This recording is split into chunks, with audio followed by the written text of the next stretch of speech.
So how do I know if it's time to end a relationship? Here's 5 questions that you need the answer to before you make that decision. Hey folks, Jim Miller, helping you find and keep the love of your life. Although, with that introduction, maybe we're not keeping them all tonight, huh? Hey, listen, if you're new to the channel, I ask you to go ahead and subscribe. The button's right over here. Tick the bell icon so you're notified whenever I upload new videos. Right now, it's a couple times a week. Give me a thumbs up if you appreciate what I have to say. And share the video. If there's someone you know going through a breakup, maybe it'll help them if you think. I'd love it for you to share it. I really do appreciate it. Anyway, let's go right into the content. It comes from a gentleman I've been working with back and forth for a couple of months now, actually. And he's in early 50s, so he's an older fella like me. He's been in a relationship for a couple of years with a woman. It's been kind of an on-again, off-again thing. They've been together for a while, then he broke up. They broke it up a couple of times, gotten back together anyway. In between those times, in between those breakups, you know, he's spent some time on himself. He's done some things. He's visited a therapist for a while, and he has reintroduced some of his friends that he kind of pushed off to the side when he got in his relationship. He's brought back some of his hobbies and some of the activities that he's enjoyed doing. So he's expanding his life. He's expanding himself and becoming a better version of himself. He's been working on these things. I asked him, was she doing it? And he really couldn't answer that. And I'm assuming maybe she's not. I don't really know. But they get together and they have that honeymoon phase, and you all know that when you're so infatuated, you're so in love, and everything, and slowly but surely, the priorities start to change, and all of a sudden he's not a priority, she's not a priority so much anymore, and they end up splitting up, and then they realize how much they love each other and they want to get back together. So anyway, the thing is, when is it time to end? Nobody can answer that question for you. There's no one size fits all, hey, this is time to end a relationship. And no one can really tell you that except for maybe your friends and family. If you share it with your friends and family, I know my friends and family on many occasions in my life told me exactly what I needed to do about a relationship.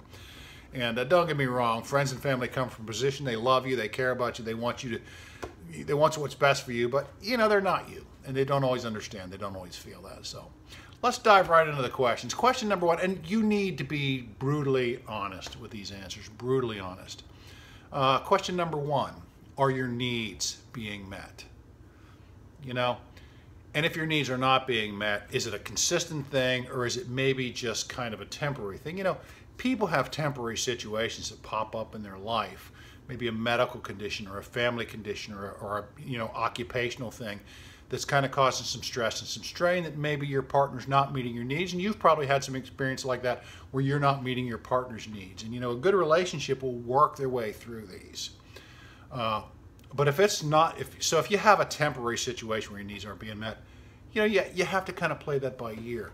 But if it's a consistent that your needs just are not being met, you really need to look at that and be honest about that and say, you know, what are we going to do here? Which leads me into question number 2. Have you really tried? Have you given it your all? Have you communicated? Have you tried everything that you can do to make this work? If it's important to you and you love each other and you really want this thing to work, have you given it your all? Because I'll tell you, people, there's nothing worse than leaving a relationship or giving up on something, anything, and realizing you could have done a lot more. There was a lot more that you could have done. You could have put in some extra effort and what have you. So you have to ask yourself brutally, honestly, again, have I done everything that I can do to make this work? Everything in your power. You can't change your partner. You can't do for your partner's side of this, but have you done everything that you can do? You know. Question number 3. Are you compromising yourself to stay? Sometimes you get into a relationship, we get into relationships, and we kind of compromise maybe some of our values and some of what things that we hold dear to us. We kind of compromise those in order to please the other person, to stay with that other person, and to make things work and to make things grow with that other person. And compromise is important. Don't get me wrong, compromise is important in any relationship, but if you're compromising some core values or you're compromising some things that are very important to you, are you compromising to stay in a relationship? Again, folks, brutal honesty. Question number 4, and this one I get some weird reactions to, but it's true if you think about it. If someone that you loved, I've asked this in an earlier video way back if somebody that you loved, your little brother, your little sister, your mom, your dad, your son, your daughter, if someone you really loved and cared about was living your love story, was living your relationship, was in your shoes in a relationship, what would your advice to them be? You know? And we've all been there. We've all seen somebody go, you know, dump them. There's someone better right around the corner. These are such easy things to say when you're not in the middle of it. But if it's somebody that you really loved and you really cared, you know, if I'm in a relationship and I have a son who's an adult now. Both of my kids are grown. They're both adults. But, you know, I could look at that and say, if my son was in my relationship, what would my advice to him be?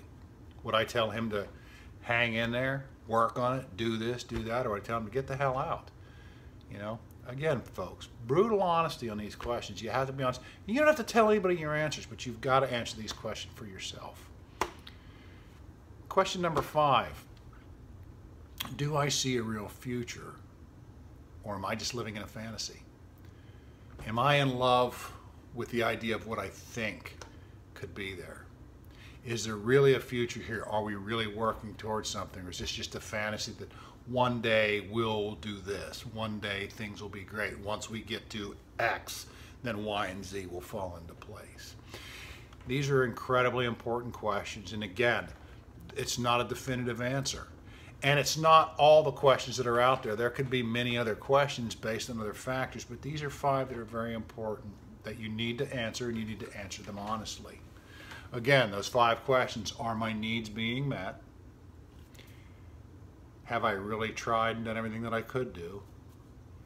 Am I compromising to stay in this relationship? What if someone else that I loved was in this relationship? What would my advice to them be? And do I really see a future, or is it just fantasy of what I think we could have?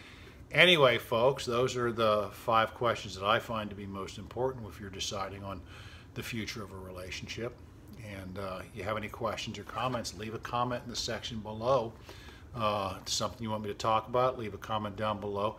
In the description, you will find there's some links down there. There's a couple of free ebooks that I give away, 7 simple ways to get your ex back. Won't answer all your questions, but it'll get you started on that path. Desire Principles is another one for like when men pull away from women. That's kind of what that one's intended for. I got a book that I recommend in there. There's a link to it called How to Be an Adult. Sorry. David Richo, very good book. At 59 years old, I still read it probably twice a year at least, and I refer to it at least monthly. I go through and I read passages and paragraphs out of it. It's all lined up with markers and highlighters and things like that, because it's just one of those books that really has made an impact on me. There's also a couple of links to some X-Pac programs that I have down there, and my personal email address. If you want to write to me with your relationship questions, please do. I generally try to answer all comments and all emails within 24 hours. So far, I've been able to do that. So if there's anything that you need, please let me know. Until next time, people, I'm Jim Miller, helping you find and keep the love of your life. Thank you.